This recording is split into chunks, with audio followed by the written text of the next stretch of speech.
उत्तरकाशी में जो flash flood आया उसके बाद की अब सैटेलाइट इमेजेस आपको झकझोर के रख देंगे। ये देखिए, धराली और हर्षिल में आई आपदा के 3 दिन हो चुके हैं, रेस्क्यू ऑपरेशन अभी भी जारी है, अभी भी मलबे का ढेर है, 30 से ज्यादा लोग लापता हैं। ये सैटेलाइट इमेजेस हैं, ध्यान से आप पहले इसको देखिए, फिर हम आपको डिटेलिंग करेंगे। बारिश की वजह से राहत बचाव में मुश्किलें आ रही हैं, लेकिन इसी तबाही की जो नई सैटेलाइट तस्वीरें आई हैं वो बता रही हैं कि धराली में नुकसान जो हुआ है वो अंदाजे से भी ज्यादा है, कल्पना से भी परे है। NRSC यानी नेशनल रिमोट सेंसिंग सेंटर और इसरो ने एक तुलनात्मक यानी कंपैरेटिव पिक्चर्स या इमेजेस शेयर की, जिसके जरिए बताया गया है कि इस आपदा ने धराली को किस कदर बर्बाद कर दिया है। वो इमेजेस दिखाई रहा हूं जरा। एक तस्वीर 13 जून की है 2024 की, और दूसरी तस्वीर 7 अगस्त की है, कल सुबह 9:30 पर ली गई। इन दोनों तस्वीरों को जरा करीब से देखते हैं और समझते हैं कि उत्तरकाशी में धराली में आया सैलाब कितना विनाशकारी था। पहली तस्वीर में देखिए, जरा हम आपको ऊपर तस्वीरें दिखा रहे हैं। पहली तस्वीर में देखिए, आपदा के 1 वर्ष पहले धराली कैसा दिखता था। होटल थे, मकान थे, दुकानें थीं, पूरा का पूरा शहर दिखाई दे रहा है। दूसरी तस्वीर में सब कुछ मलबे में है, सपाट। इन तस्वीरों को जरा ध्यान से देखिए। अब इस इलाके में सब कुछ दिखाई दे रहा था जो हमने आपको पहले इमेज दिखाई थी, लेकिन ये जो इलाका है, ये देखिए, ये इलाका, यहां पर इस इलाके में सब कुछ साफ हो गया है, क्लीन। यहां पर मकान थे, घर थे, होटल्स थे, लेकिन सब कुछ क्लीन हो गया है। धराली में कल की तस्वीर में मलबे का ढेर है।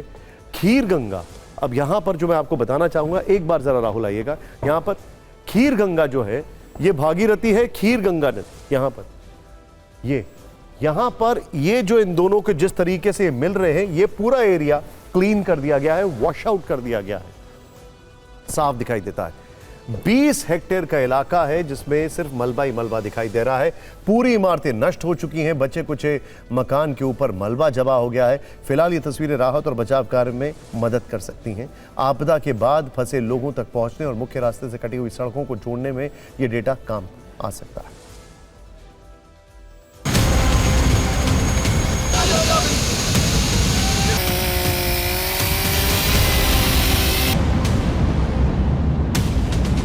उत्तरकाशी के धराली में क्लाउड बस्ट होने के बाद ऑपरेशन जिंदगी चलाई जा रही है, जिससे कि धराली और हर्षिल में फंसे हुए लोगों को रेस्क्यू किया जा सके।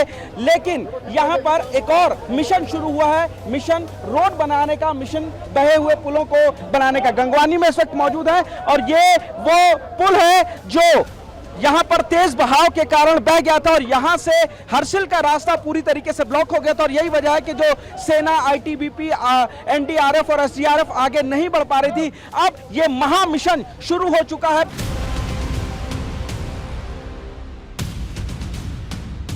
परेशान मत होइए, आप आ गए यहाँ पर, है ना, सब सुरक्षित है, अब कोई दिक्कत नहीं है।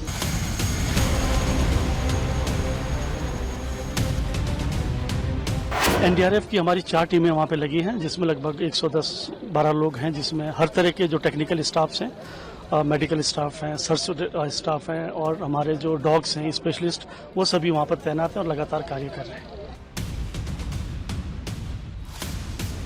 आप अंदाजा लगा सकते हैं कि रेस्क्यू ऑपरेशन क्यों मुश्किल हो रहा है, क्योंकि जहां पर सड़क बनाई जा रही है वहां पर गाड़ियों के जाने से, ट्रकों के जाने से जो रास्ता है वो फिर टूट जा रहा है और उसको एक बार फिर मरम्मत करके बनाने का काम किया जा रहा है। तो यही वजह है कि रेस्क्यू ऑपरेशन काफी ज्यादा मुश्किलों भरा हो रहा है। सड़कें कई जगह जो टूटी हुई हैं, उनके लिए सरकार ने आदेश दिया कि जो भी लैंडस्लाइड प्रोन जोन है वहां पर मशीनें तैयार खड़ी हो। यही वजह है कि भटवाड़ी में जैसे ही ये सड़क एक बार फिर बैठ गई, यहां पर गाड़ी फंस गई, तो तुरंत ही यहां पर जो JCB मशीनें थी वो पहुंच गई हैं और वो एक बार फिर जो सड़क को बनाने का काम कर रही हैं।